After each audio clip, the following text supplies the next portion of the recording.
Eu tenho uma participação aqui também do Chancerley Andrade, que ele pediu oração pra gente, ele é lá do Acre, e ele falando sobre a importância da campanha da fraternidade. Ele participou de uma formação na paróquia dele e disse que realmente ele tomou consciência que o assunto é muito sério. E a região dele, lá o Acre, Rondônia, sofre com essa realidade.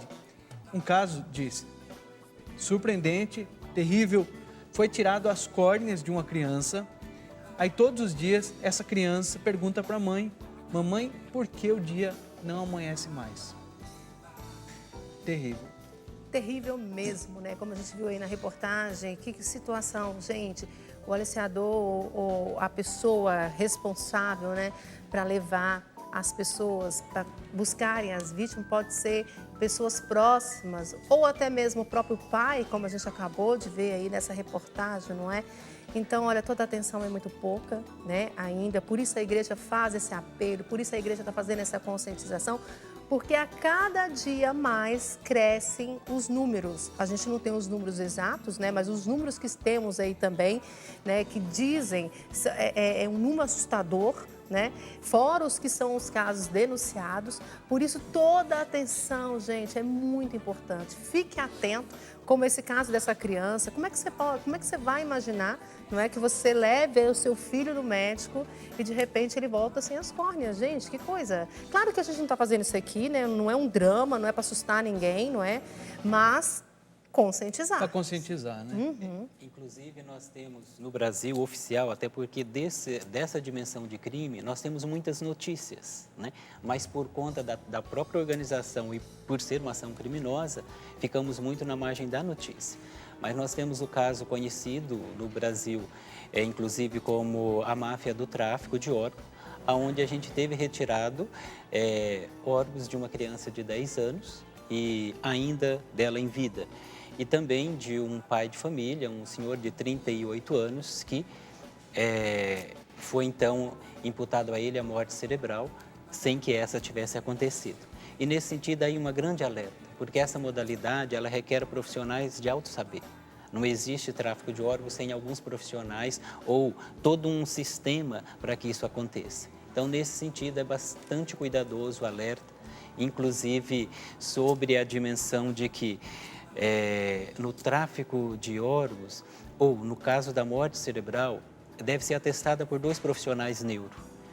Mas se tratando de um público de alta vulnerabilidade, normalmente as pessoas o familiar não tem um profissional dessa natureza, de sua confiança, que pode realmente atestar e assegurar. Portanto, vem todos os cuidados em relação às políticas públicas e a responsabilidade social nossa de agir, de favorecer a vida e não de ferir a dignidade, ferir a nossa semelhança, de imagem e semelhança de Deus, por conta do crime.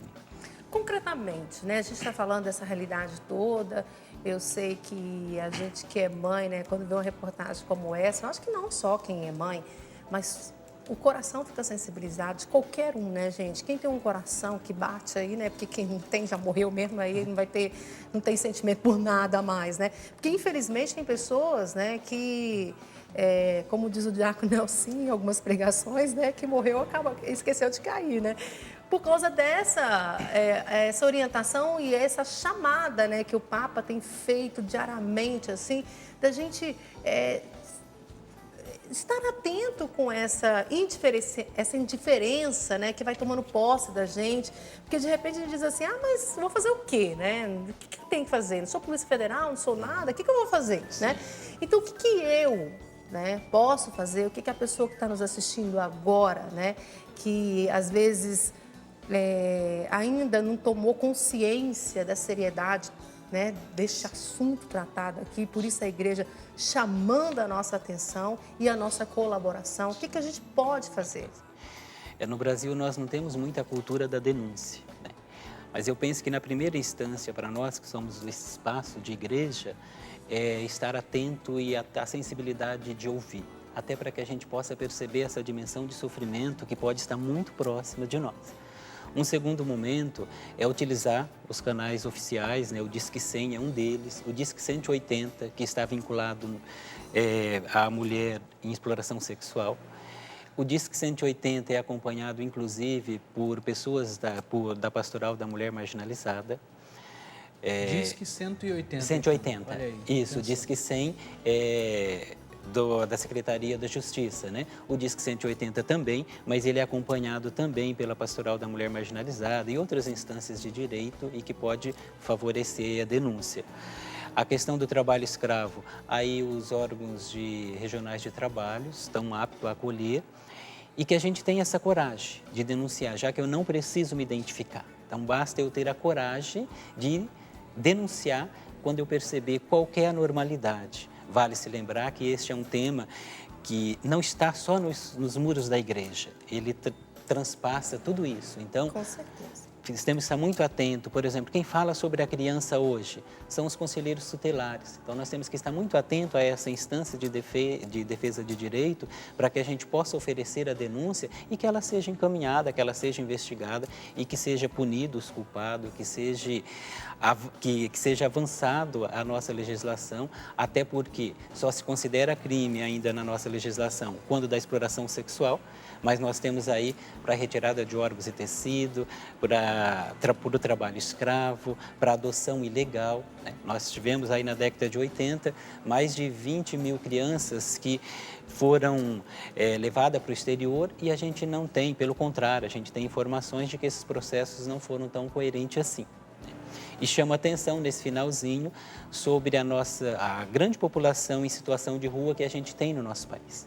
Portanto, essa é uma população bastante volátil, mas que facilita esses processos, principalmente para a retirada de órgãos e tecido. Porque essa é uma população que a gente não tem qualquer controle e que ela desaparece dos nossos olhares e às vezes a gente até se sente confortável por não ver essa realidade. Mas muitas dessas pessoas estão sendo usadas para a retirada de órgãos e tecidos.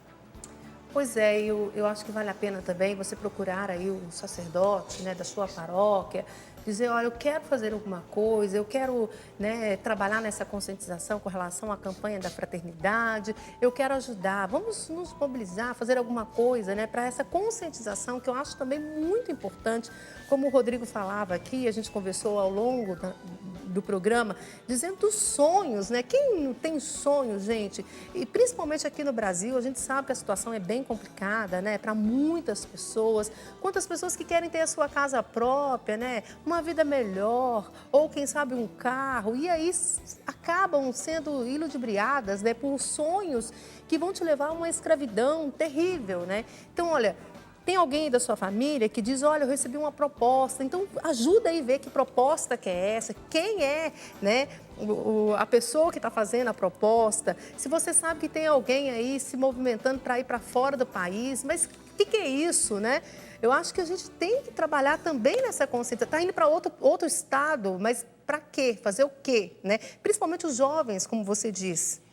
E aí é importante, até pelo saldo positivo que a gente teve da Jornada Mundial, nós precisamos muito da juventude, porque é ela que circula neste espaço, é ela que é a maior possibilidade nossa de evangelizar neste contexto de sofrimento. Então, deixo aqui o meu apelo, o apelo da campanha, principalmente aos jovens que circulam nesses espaços, inclusive de sonho, mas também de possibilidade de anúncio e de denúncia sobre essa situação de sofrimento da espécie humana. Algum e-mail para contato, um site para a pessoa entrar? Isso, nós temos o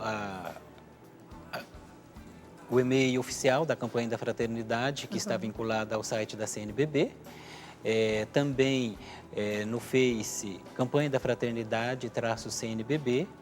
E depois do regional, nosso Regional Sul, também nós temos lá uma página vinculada à campanha que pode ser acessada e essas informações chegam até nós para os encaminhamentos devidos, inclusive sobre vários casos dessa natureza que a gente acaba encaminhando aos órgãos de direito. Tá certo. Olha, muito obrigada, viu, pela sua contribuição aqui no programa. Eu acho que já, né, ajudou bastante para a gente estar atento, né, para a gente pelo menos se ligar no que está acontecendo com relação à campanha da fraternidade desse ano, chamando, né, a todos os cristãos a uma responsabilidade. Vamos juntos, né? A igreja precisa de nós somos igreja e vamos sim, né, ajudar nessa conscientização. Deus lhe pague, viu? Eu que agradeço e agradeço toda a Rede Canção Nova por esse momento de anúncio e denúncia. Tá certo.